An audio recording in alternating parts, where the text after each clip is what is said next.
പ്രിയ സജ്ജനങ്ങളെ, സാദരനമസ്കാരം. ഏകാത്മതാ സ്തോത്ര പഠനം നമ്മൾ നദികളെക്കുറിച്ചാണ് ചിന്തിച്ചു കൊണ്ടിരിക്കുന്നത്. ഗംഗ, സരസ്വതി, സിന്ധൂർ, ഈ മൂന്ന് നദികളുടെ ഐതിഹ്യം നാം പഠിച്ചു. ഇന്ന് നമുക്ക് തുടർന്നുള്ള ബ്രഹ്മപുത്ര, ആ ബ്രഹ്മപുത്രയെക്കുറിച്ച് ഇന്ന് പഠിക്കണം.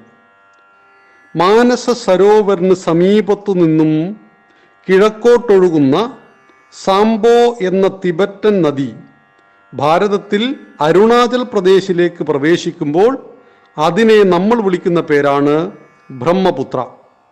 ഇതിൻ്റെ തീരത്താണ് അസാമിലെ പ്രസിദ്ധ കാമാഖ്യ ശക്തിപീഠം സ്ഥിതി ചെയ്യുന്നത്. അസമിൽ ലോഹിത് എന്നും കിഴക്കൻ ബംഗാളിൽ ജമന എന്നും ബ്രഹ്മപുത്ര അറിയപ്പെടുന്നുണ്ട്. ഗുവാഹട്ടി, തേജ്പൂർ, ദിബ്രുഗഡ്, ശിലസാഗർ നഗരങ്ങളും സുന്ദർബൻ വനങ്ങളും ഈ നദിയുടെ തീരത്താണ്. ഗംഗ, ബ്രഹ്മപുത്ര, പത്മനദികളാൽ രൂപം കൊണ്ട സുന്ദർബൻ കാടുകൾ ബംഗാൾ കടുവകൾക്ക് പ്രസിദ്ധമാണ്. ഈ നദിക്ക് 2900 കിലോമീറ്റർ നീളമുണ്ട്.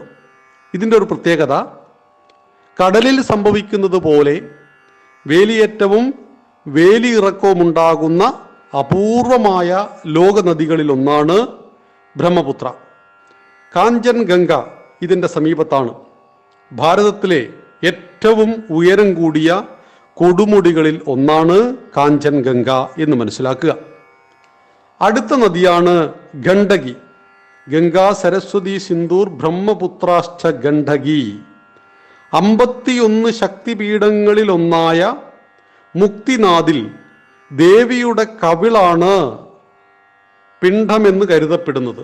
അതിനാൽ അവിടെ തൊട്ടൊഴുകുന്ന, ആ ശക്തിപീഠത്തെ തൊട്ടൊഴുകുന്ന നദിക്ക് ഗണ്ഡകി എന്ന പേര് വന്നു. നേപ്പാളിലെ ദാമോദർ കുണ്ടിൽ നിന്ന് ഉത്ഭവിക്കുന്ന ഈ നദി ബീഹാറിൽ പ്രവേശിച്ച് ഗംഗയിൽ വന്നു ചേരുന്നു. വിഷ്ണു ഭഗവാന്റെ പ്രതീകമായ സാളഗ്രാമം ഈ നദിയിലാണ് ലഭിക്കുന്നത്. ഇതിനെ നാരായണി എന്നും വിളിക്കും. ഇതിൻ്റെ ഉത്ഭവസ്ഥാനം സമുദ്രനിരപ്പിൽ നിന്ന് 20,564 അടി ഉയരത്തിലാണ്. ഗണ്ഡകി നദിയുടെ നീളം 630 കിലോമീറ്ററാണ് എന്നറിയുക. അടുത്ത നദി കാവേരിയാണ്. ദക്ഷിണ ഭാരതത്തിൽ കർണാടകയിലെ കൂർഗ് ജില്ലയിൽ നിന്നുത്ഭവിച്ച് കേരളം തൊട്ട് തമിഴ്നാട്ടിലേക്ക് ഒഴുകുന്ന കാവേരിയാണ് നമ്മുടെ ഈ പുണ്യനദികളിൽ ദക്ഷിണ ഭാരതത്തിൽ പ്രസിദ്ധമായത്. ഇത് ഗംഗാസാഗരത്തിൽ, അതായത് ബംഗാൾ ഉൾക്കടലിൽ ചെന്നു ചേരുന്നു. തമിഴ്നാട്ടിലെ കൃഷിക്കാധാരമായ ഈ നദിയിലേക്കാണ് കബനി, ഭവാനി എന്നീ നദികൾ വന്നു ചേരുന്നത് കാവേരി നദിയിലാണ്. തഞ്ചാവൂർ, ശ്രീരംഗം എന്നീ തീർത്ഥങ്ങളും തിരുച്ചിറപ്പള്ളി പട്ടണവും ഇതിൻ്റെ തീരത്താണ്. ശിവസമുദ്രം വെള്ളച്ചാട്ടവും ഇതിലാണ്. ഇതിന് 800 കിലോമീറ്റർ നീളമുണ്ട്. കാവേര എന്ന രാജാവിൻ്റെ തപസ്സിനാൽ പ്രീതനായ ഭഗവാൻ ശിവൻ കൊടുത്ത പുത്രി എന്ന ഐതിഹ്യവും ഈ നദിയെക്കുറിച്ചുണ്ട്. അതുപോലെ തന്നെ അഗസ്ത്യമുനി ഹിമാലയത്തിൽ നിന്നും കമണ്ഡലുവിലാക്കി കൊണ്ടുവന്ന് ഗണപതി ദക്ഷിണ ഭാരതത്തിൽ മഹർഷി തപസ് ചെയ്യുമ്പോൾ മൈനയുടെ രൂപത്തിൽ വന്ന് തട്ടിയിട്ട് ഒഴുക്കിയതാണ് ഈ കാവേരി നദിയെന്നും വിശ്വാസമുണ്ട്. അടുത്തതാണ് യമുന. യമുന നദി നമുക്ക് വളരെ സുപരിചിതമാണ്. ഭഗവാൻ ശ്രീകൃഷ്ണന്റെ ലീലാവിലാസങ്ങൾ എല്ലാം നടത്തപ്പെട്ട കാളിന്തി നദിയുടെ പേരാണ് യമുന. വൃന്ദാവനവും ഗോകുലവും സ്ഥിതി ചെയ്യുന്നത് യമുനാ തീരത്താണ്. ശ്രീകൃഷ്ണന്റെ ജന്മസ്ഥലമായ മധുരയും കർമ്മസ്ഥലമായ ഹരിയാനയും ഇന്ദ്രപ്രസ്ഥമെന്ന ഡൽഹിയും യമുനാ തീരത്ത് തന്നെ. സമുദ്രനിരപ്പിൽ നിന്നും 6387 മീറ്റർ ഉയരത്തിൽ യമുനോത്രിയിൽ നിന്നുത്ഭവിക്കുന്ന യമുന 1376 കിലോമീറ്റർ ഒഴുകി പ്രയാഗയിൽ വെച്ച് സംഗമം എന്ന സ്ഥലത്ത് ഗംഗയോട് ചേരുന്നു. സംഗമത്തിൽ സരസ്വതി ഗുപ്തരൂപത്തിലാണെന്നും പറയപ്പെടുന്നു. സരസ്വതിയുടെ ജലം ഭൂമിയുടെ ചലനം മൂലം യമുനയിലേക്ക് പോയി എന്നും കരുതപ്പെടുന്നു. പ്രയാഗം ഇന്നത്തെ അലഹാബാദ് കൂടാതെ മധുര, ഡൽഹി, യമുന നഗർ എന്നീ നഗരങ്ങൾ ഈ നദിയുടെ തീരത്താണ്.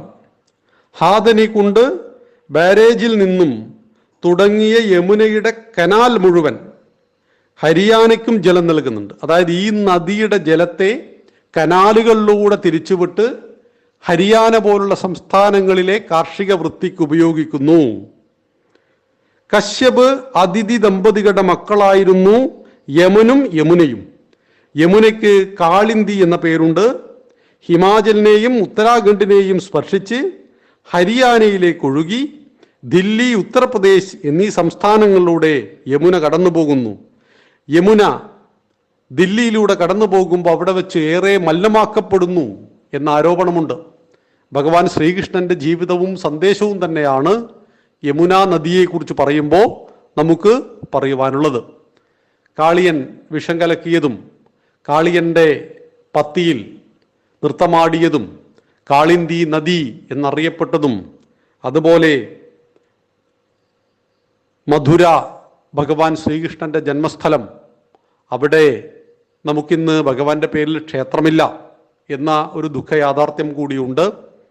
ഇസ്ലാമിക മതഭ്രാന്തന്മാരായ രാജാക്കന്മാരുടെ കാലഘട്ടത്തിൽ അയോധ്യ, കാശി, മധുര ഈ 3 പുണ്യസ്ഥലങ്ങൾ തകർക്കപ്പെട്ടു. അതെല്ലാം പള്ളികളായി രൂപാന്തരപ്പെട്ടിട്ടുണ്ട് എന്നതും ചരിത്രത്തിലെ ദുഃഖകരമായ ഒരു സംഭവമാണ്. അപ്പൊ ഇത്രയും നദികളെക്കുറിച്ച് നമ്മൾ ഇന്ന് പഠിച്ചു. 4 നദികളെക്കുറിച്ച് കൂടി നമുക്ക് നാളെ ചർച്ച ചെയ്യാം. എന്നിട്ട് 6ാമത്തെ ശ്ലോകത്തിലേക്ക് കടക്കാം. നന്ദി, നമസ്കാരം. വന്ദേ മാതരം.